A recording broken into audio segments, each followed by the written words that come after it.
Welcome back. We now move our GOP candidate conversations to Ryan Kelley, who joins me via Zoom today.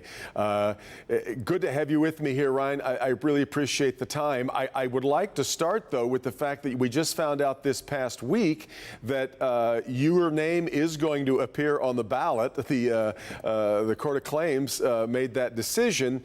But I think a lot of people are wondering if elections in Michigan are decided by voters in the middle, and they always are, how will voters in the middle respond to somebody like you who was involved on what happened at the Capitol January 6th? Good to be here with you, Devin, and thank you for the opportunity to be able to connect. I think this lawsuit that you mentioned there a minute ago, we expected that outcome. And, these baseless claims and accusations that they make against me and, really so many other people that the left disagrees with, the right decision was made. Yes, we're on the ballot. And then looking at moving forward, there's a lot of issues and hardships that Michiganders are going through right now. At the pump, at the grocery store, the list goes on. We still have record high auto insurance rates. So the problems and the hardships that Michigan residents are dealing with, people aren't sitting back and worried about, January 6th. That's not the top of their list. We want to find solutions, and we want to go the other direction from where these disastrous policies are taking us with the Biden Whitmer administrations.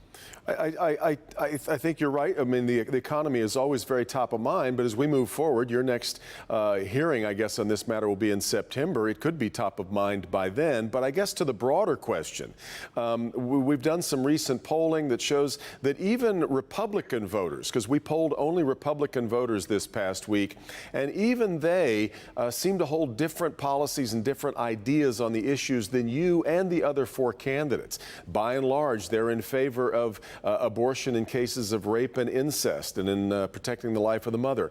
By and large, they're in favor of red flag laws and background checks on gun ownership. So I guess I'm wondering how any of the five of you will try to win over the middle, which, as I said, is where elections are won and lost in this state. We have to understand that the ballot proposal that's going to be on the November election ballot will be allowing abortions. If this passes, it'll allow abortions up until the time of birth, late-term abortions. Now, I have a hard time believing that over 50% of Michigan residents are going to vote for something like that if they truly understand what they're voting for. This is going to be a topic that's going to be discussed wide and far. And as long as we can educate people on what that decision looks like for Michigan, I think that we're going to be winning a lot of people in our camp, realizing that we cannot have these extremist ideas be the way that Michigan moves forward. And in regard to these red flag laws, upholding the Second Amendment, but more specifically to our state, Article 1, Section 6 of the Michigan Constitution, the right to self-defense and the right to keep and bear arms, is something that I believe most voters are going to want to side with here, especially in uncertain times like we have these days. Most voters overall, if you move away from Republicans, most Michigan voters, for instance, most voters want to see assault weapons done away with. What do you do about gun violence in not only in Michigan, but America? First of all, and this came up in the debate the other night Yep. that we had when we talked about assault weapons, right? Assault guns. And that there's no such thing as that, right? Assault is an action. It's something that you do. It's well, not. We're talking it's not about weapons, object. though, that can fire a lot of rounds at one time. I think you understand the difference.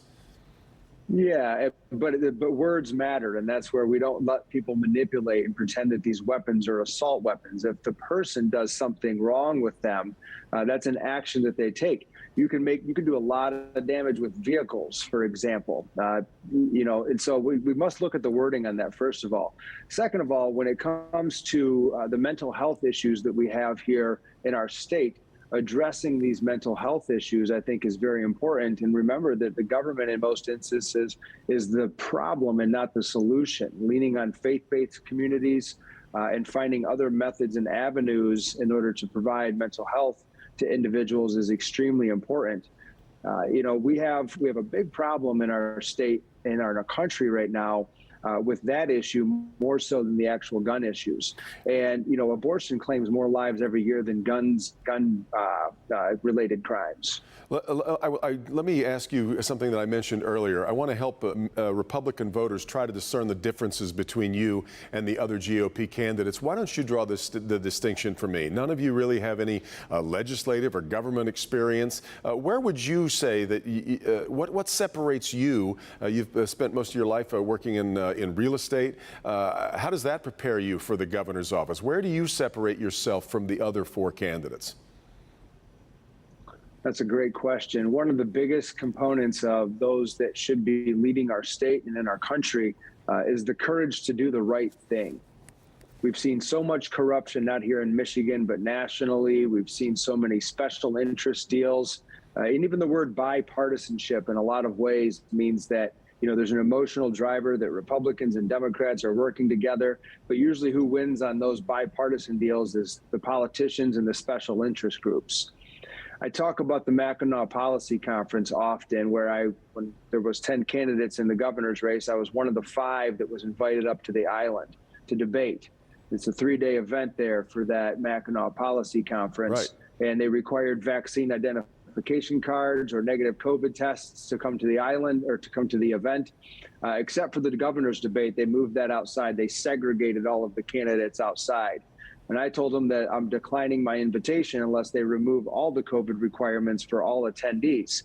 Now, they didn't. They took me off the list of invited guests, and I asked the other candidates to boycott that event with me.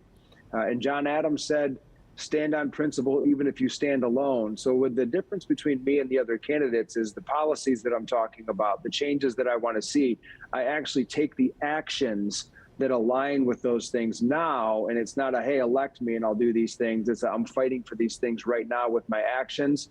And that's very, very visible to people across the state. You even recently refused at one of the debates to fill out a form about whether or not you had any COVID symptoms.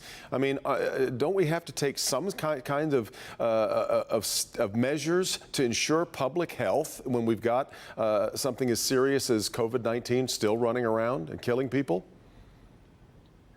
Is it, though? That's the question. We get all of these fake numbers. We get all this manipulation from the media. 37,000 Michiganders. Claims.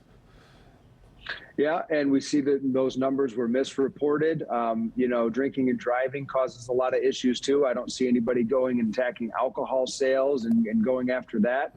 And here's the thing is that we have to draw the line somewhere with those individual rights and freedoms, because what's next? We got to show our papers for if we're, any HIV symptoms or, there's some sort of new thing to help with safety. So where do you draw the line? I mean, this perpetuates if we don't put an end to it right now. And I'm afraid I got to put it into our conversation here. I got to get to a break. But Ryan, I appreciate the time. Thanks very much for being with me today.